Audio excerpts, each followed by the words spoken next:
I like the sound of what you're describing in terms of non-aggression, non-coercion and so on, but wouldn't you need a period of adjustment for people who have been controlled by rules and regulations for so long that they've forgotten how to use their ethical muscles to regrow some moral compass? I was about to say, otherwise it would all descend into anarchy, but you know what I mean. I understand you. Before self-regulation, personal self-regulation came back in, if some appalling things were not to happen, leaving it to boycotting bad people and so forth is all very well, but that relies on a few bad things already having happened before people tumble to it and boycott the baddie. And that's going to have some painful fallout for some folks. So Yes. it would be good if people could grow a bit morally before they were given all this freedom.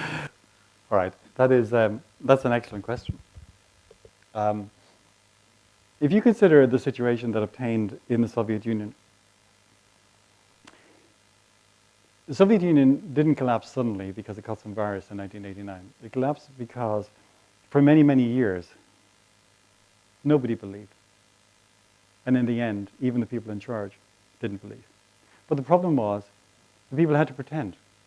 In order to survive in a society like that, you have to basically lie, cheat, and steal in order to survive. And the trouble is, if you then take away the restraints coming from above, the civic virtues, which I think is something you're getting at, right? The civic virtues have, in fact, been eroded and destroyed through attrition. You can't simply flick a switch and say, oh, civic virtue's back. Right? It's a bit like the American attitude to democracy with all its limitations. You know, okay, we're going to go into this country and we're going to give them democracy. Well, no, you can't do that. You can't just say, okay, guys, here's a parliament, here's a constitution, you all go out and vote and everything will be fine. It doesn't, to the even limited extent that it works, it doesn't work, right, like that. So you're right, okay? To the extent that people have been infantilized, they need to be encouraged, if you like, to take responsibility. So,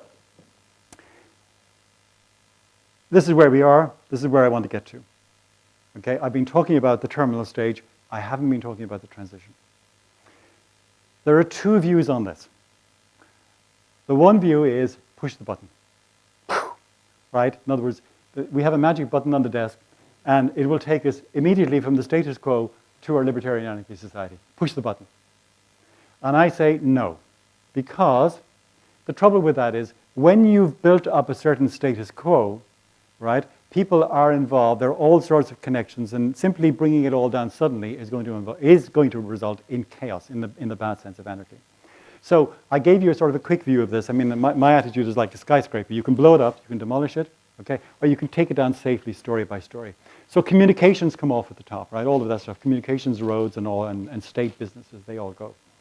Okay, I can tell another story. Sorry, this is a bit long-winded answer, but when I was I don't know what the situation was like here. But when I was growing up in 1950s Ireland, if you wanted to telephone, you had to apply to the Department of Post and Telegraphs. And if they condescended to give you a telephone, they would do it in 2 years. If you were a doctor and you needed it for your practice, they would give it to you in 3 months. And if they did condescend to give it to you, they would come to your house and they would put it in the most uncomfortable place, usually the hallway, where you would get pneumonia in a draft. You had no choice of set. You did not know what you were being billed for because you just got a lump bill at the end, right? You had no control over the service or the kind of service. It was unimaginable that it could be any other way. When I was growing up in 1950s Ireland, the refuse from our house was collected by the local authority. It was unimaginable that it could be done in any other way. Now, where I live, I have 3 companies vying for my business. The cost has plummeted by 60%. I have 3 bins. Recycling. They take care of all that. It's better for the environment. It's cheaper. I win, the company wins, the environment wins. The only one who doesn't win is my local authority. So my point is, it was unimaginable. Now it's imaginable. We are now in a situation, I'm asking you, where, especially in the UK, health, education, and welfare as government fiefs, it's unimaginable it could be in any other way. I'm always amused, constantly amused when I watch the BBC News. There will always be an item on the NHS. There's always something about the NHS. It's like the sacred cow. It's like something which has to be venerated or incensed. It's something that cannot be touched. They're always fiddling with it and messing about with it. But the only thing that is never up for grabs is just kicking the whole thing into the Irish Sea. Right? Because it's a disaster. You'll be glad to know, by the way, we have followed you.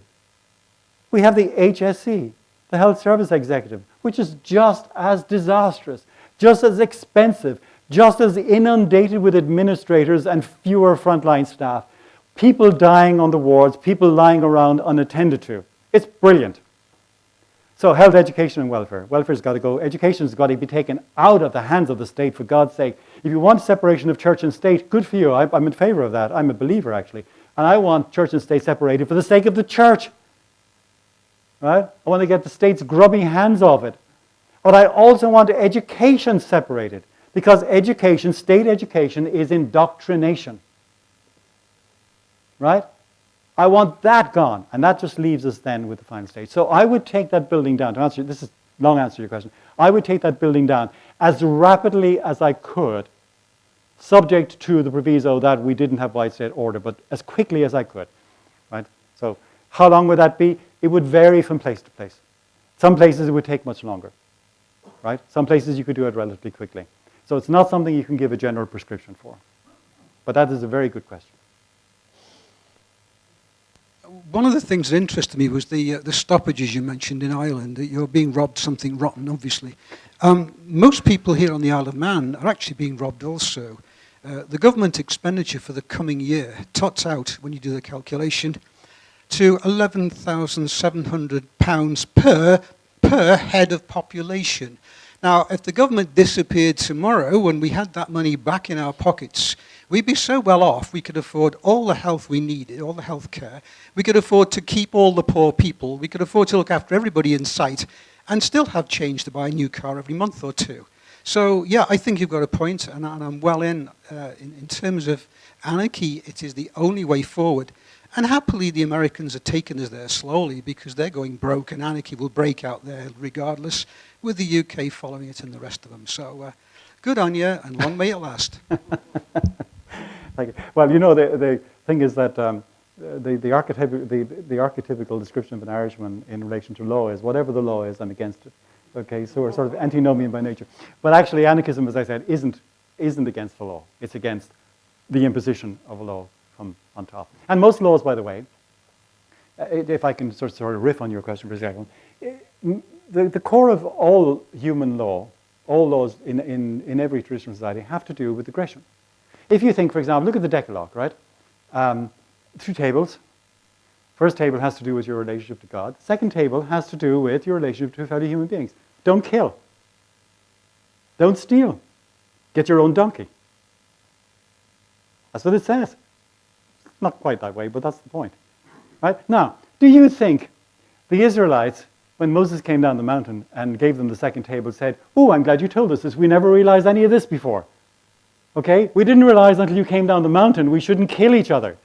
Or we shouldn't steal." Right? So they weren't being told anything new. And as I say to my students, because I teach Eastern philosophy, among other things, I'm saying, by and large, if you go around the world, you go to Hinduism and Buddhism, Confucianism and the other things, you're not going to get a better deal. Right? They all have the same thing. Don't kill, don't steal. Right? There's a joke, actually, sorry, the Ten Commandments, I hope I don't offend anybody. Moses comes down, says, "I've got good news, I've got bad news. Good news is I got it down to 10. Bad news is adultery's still in there." But anyway. But so the core of human law is concerned with aggression and the prevention of aggression. Most of the laws we have, if they're not just matters of regulation, driving on the left, which is perfectly sensible, or driving on the right, who cares? Just make up your mind which way you want to do it, right? And we could do that for ourselves anyway. Most of the other laws are interferences with your liberty. They tell you who you can trade with, how much you can trade with, what you can spend, when you can spend it, how, where, and on what. What you can do, when you can do it, and where you may not do it. They're busybodies. Actually, since I'm talking about Scripture, one one of the things in one of the letters of St. Peter, I can't remember which, he talks about murderers and fornicators and busybodies. I think it's kind of ironic. I think it's wonderful that he puts busybodies in there, people who are busy minding your business, in there with murderers and fornicators. Murderers anyway, fornicators didn't have it. Sorry? Okay. Anyway, thank you for that question, okay? I didn't realize that that was actually the situation. Yeah, thank you for a very, very interesting speech. Mine's more of like a comment I'd just like your response to. Of course, Yeah. I'd like to question somewhat your idea that, contention, sorry, that libertarian anarchism transcends the left and right. Very good. I mean, maybe in contemporary like political discourse where those sort of left and right don't really have any fixed meanings, I could see why it would be desirable to say that libertarian anarchism isn't left or right. But I mean, if one restores to left and right their sort of historical meaning, as I understand it, they came out of the French Revolution, the seating arrangements in the National Assembly.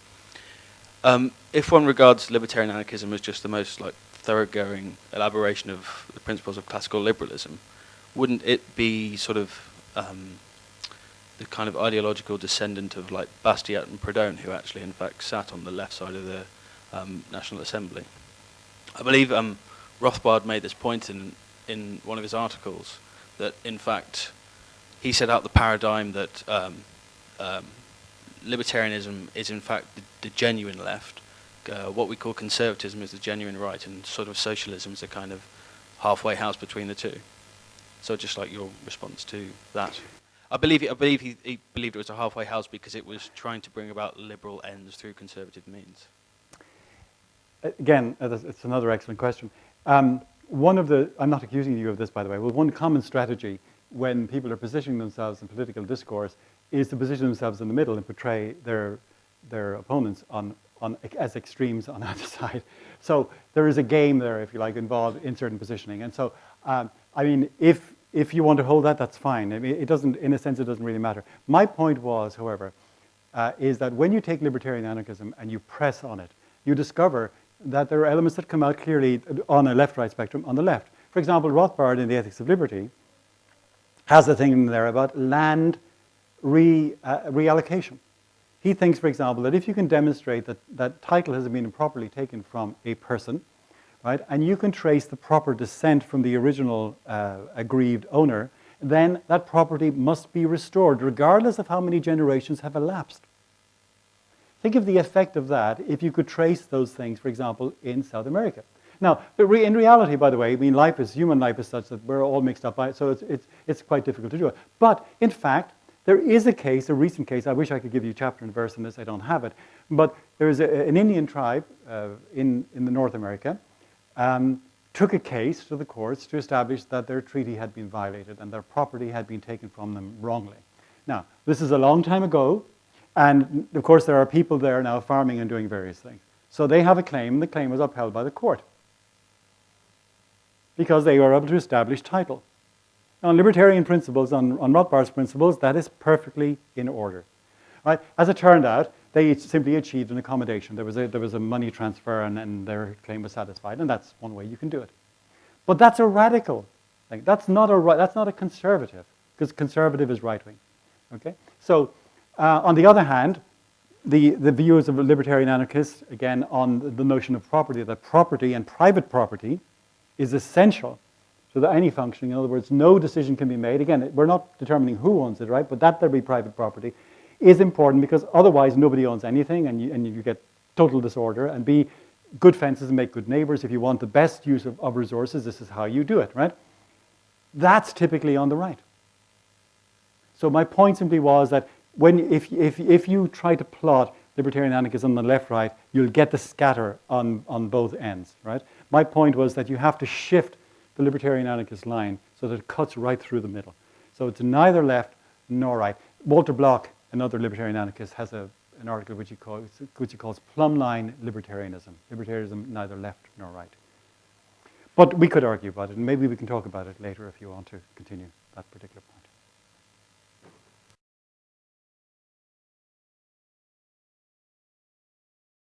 A couple of things on that. First of all, I lecture in the university. I hated school. When I left secondary school, at the age of 17, I swore I would never darken the doors of an educational establishment again. I felt as if the doors of the prison were clanging behind me. I regarded my time in school as involuntary incarceration, which is, by the way, what it is. Right? Most education is completely useless. Pointless. Incredibly expensive. It's a babysitting service or a device for keeping people out of the employment market. Right? I'm in favor of education, but education is not schooling. Education is not certification. They are different things. Dear God, they are different things, radically different things. When I was not in school, when I should have been, because I spent most of my time mitching, okay, I was reading Russian literature. Okay, I was reading Don Quixote. I was reading Report from Iron Mountain. I was reading Jean Anouilh in French. Because I was bored out of my mind in school. Right? It was like an intellectual labor camp. It was awful. And it was a good school. Right? Should have gone to a bad school, it would be more interesting. Don't start me on education, right? Okay, you've pressed the button on that one. I'm refusing to be drawn on education. But that's a good point. I know, I'm agreeing with you. Yes, I know that. I understand.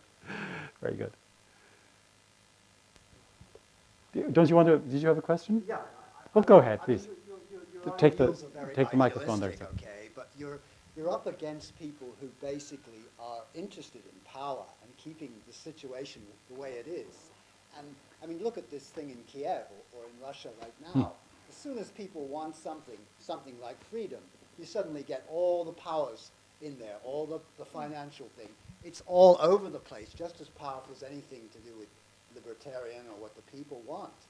What are you going to do with that? All right. Another good question. My answer is going to be a little bit elliptical. In my book, I have what I think is a humorous passage. It may not be. I may not be the best judge of whether I'm being humorous or not. I say the First World War did not start because there were a group of lads in the pub in Birmingham saying, God, it's boring. Let's go to Belgium and shoot at some Germans. Wars don't happen because human beings are naturally aggressive. Yes, we are aggressive from time to time. You get fights outside pubs, you get quarrels over women and money, and so on. Yes, this happens. But in order to start a war, you have to be organized. You have to make use not of your own resources, but of other people's resources. Isn't it strange that all of those people who declare war never end up on the front line? Right?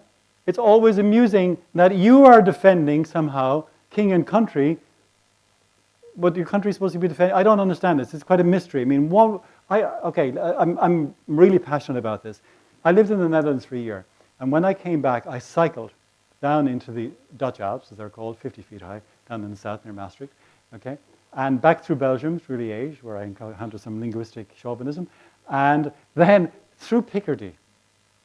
And as I went up and down the hills of Picardy, up and down on my bicycle, cemetery after cemetery with white crosses. And I thought, you poor bastards. What took you from Somerset or Yorkshire or the Isle of Man? Because 8,000 people from the Isle of Man served in the First World War and 1,000 didn't come back. I saw that today in the museum. My grandfather fought in that war, and he didn't come back. We're never quite sure whether he died or whether he ran off with a French woman, but he didn't come back. Okay? We don't know for certain. We don't know these things. But no, seriously, that's an appalling thing. Absolutely shocking. It takes governments to do that. Right? It takes, remember, conscription was brought in. Now, you ask yourself, conscription, what does that mean? Well, it's a very nice word, but conscription is a nice word for kidnapping. If I said to you, I've talked to you about, say, the press gangs in the late 18th century, early 19th century, where, you know, if you were living in Plymouth or Portsmouth and so on, going about your business, some bunch of thugs from a Navy ship could come and basically drag you off and put you on board His Majesty's ship, right? And now you're under orders, okay? And any backchat or cheat from you to the captain, and it's a flogging, and after that it's a hanging. And you say, hang on a second, how did I get here? You were kidnapped. But conscription is simply a polite form of kidnapping. It's kidnapping preceded by a letter. It's kidnapping. They ran out of volunteers. Why? Because people when they realized they weren't going to be home for Christmas, okay, either because the war was going to go on or they were going to be dead, right? Suddenly decided they weren't interested in it anymore. And we can't have that. That's bad news. Let alone people meeting on the first Christmas to discover that the guys on the other side of the trench, Hans and others, were, believe it or not, human beings with families and a desire to get back to Munich and beer, right? Dear God. And they kind of thought, why am I shooting at you again? Why are you shooting at me? We're guys who should be in the pub drinking together. Oh, no, we can't have that. So it takes governments to do wars. You know how many people were killed, by the way, in the 20th century by state or state-related activity? Now, I want you to bear in mind, by the way, that one of the much vaunted pieces of advertising for the state is that it will protect you. It protects life and property. Remember, that's their selling line, right? How many people died in the 20th century, conservatively, from state or state-related activities? One, I'm not exaggerating, by the way, this is the conservative figure, not politically conservative, 180 million people. How many people died in that same period from, let's call it, ordinary decent criminals? 18 million. That's a factor of 10. I would rather take my chances with the ordinary decent criminals than I would with the state. You have a better chance of staying alive. I'm not being facetious about some of these points. I'm actually deadly serious. I'm doing that because I feel so passionate about it that I'm likely to explode. I've never got over seeing those cemeteries.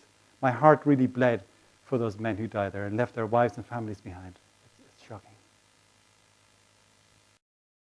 Fully on board with what you were saying about sort of deconstructing the skyscraper step by step. Sort of interested in a way on your thoughts on some of the strategies that have been suggested. In particular, maybe two that I'd like your opinion on. One would be things like the Free State Project and, you know, sort of anarcho-Zionism, as you might call it. And maybe a side point to that is, are offshore places like the Isle of Man of any use in that sort of respect? And the other one that would be interesting to get your opinion on is agorism and sort of Konkin's movement. On the second, I don't know enough to comment sensibly. So I'll just have to take a flyer on that if you don't mind. I'm not dodging it, I just simply don't know. So anything I'd say would be pointless. On the first, I take it you're referring to is it in New Hampshire? Okay, just for anybody who doesn't know, I don't remember whether it's in the town or a county in New Hampshire, this movement has been started to attract libertarians to move in so that in sufficient numbers they can effectively, as it were, take over so that they can construct it on their own thing. Yes, that seems to me to be a reasonable plan. I don't know if it'll work. I don't know whether the reactionary forces will come against it. I don't know whether it'll simply turn into another state by another name or whether it'll be successful, but it's worth trying. I have to put up my hands and say here, I'm the least practical man on these matters.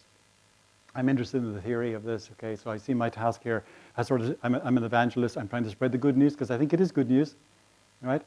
But one of the things about all of this is, and there may be other practical questions you want to ask me, is we simply don't know because libertarianism is precisely about setting people free and to use human ingenuity, right? So that seems to me to be a reasonable thing. I think the Bitcoin thing is quite interesting as well. I'm not sure if it'll be sustainable or not in the end, but I love, what was it somebody came on and described it as a Ponzi scheme? Who was that who was saying that to me?